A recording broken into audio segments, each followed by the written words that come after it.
Linear equations with fractions. When an equation has fractions, we need to clear the fractions by multiplying each term by the least common denominator. And after multiplying, we can reduce to remove the fractions. So let's go ahead and look at this equation below. So we have 1/8 x minus 2/4 equals 1/2. Now, what we need to do is find the least common denominator between 8, 4, and 2. And so our least common denominator between these is 8, because 4 and 2 are both multiples that can go into 8.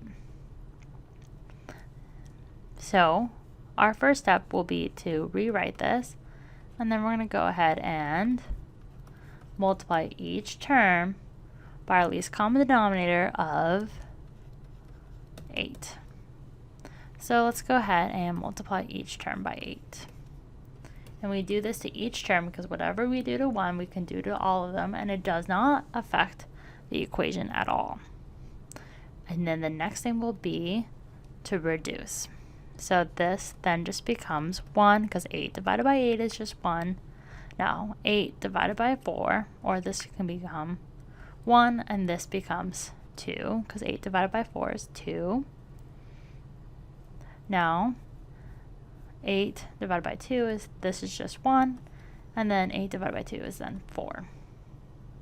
So let's go ahead and rewrite this all out. So now we have 1 times 1, which is just 1x. Now we have 2 times 2, which is minus 4. Now 1 times 4 is 4. So what's our next step will be to get x by itself. So we're going to do that by adding 4 to both sides. So now we have minus 4 plus 4, so that's just 0. So you have 1x, which is equal to 4 plus 4, which is 8. So x is then 8. And this would be our solution to this problem. So let's do one final example. So we have 6/4 plus 6 over 10x equals 18 over 4 plus 8 over 10x. Now we need to find our least common denominator. So we have 4 and 10. So let's just go ahead and do multiples of 4 real quick. So we do 4, 8, 12, 16, 20, 24, 28, 32. Let's just do 10 real quick. So we have 10, 20, 30, 40. And we can see our least common denominator, so will be 20, because that's the first number that both are multiples of. Now go ahead and rewrite this, but each time we're going to then multiply by its least common denominator, which is 20.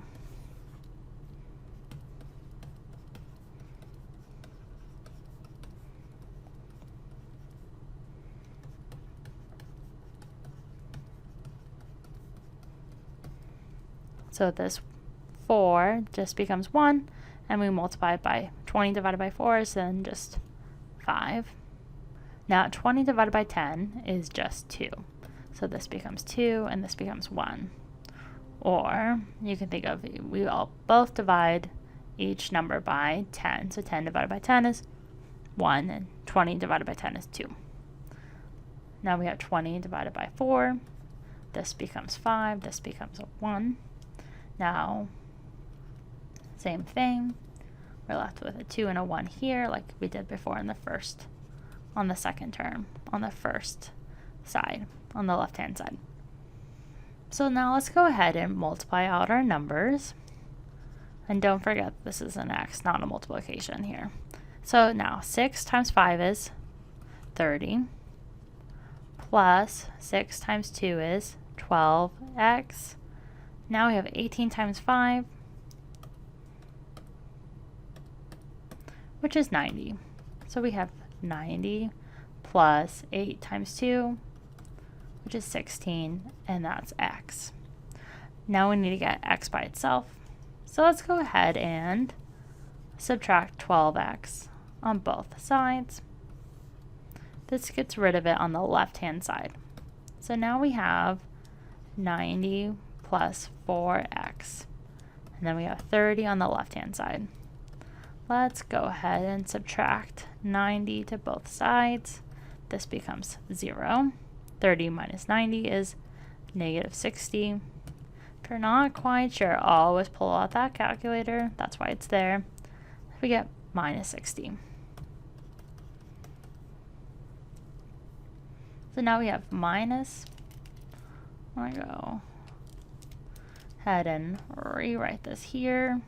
So we have minus 60 equals 4x. Our next move will be to divide by 4. This just becomes 1 to both sides. So we divide by 4 and we get 15.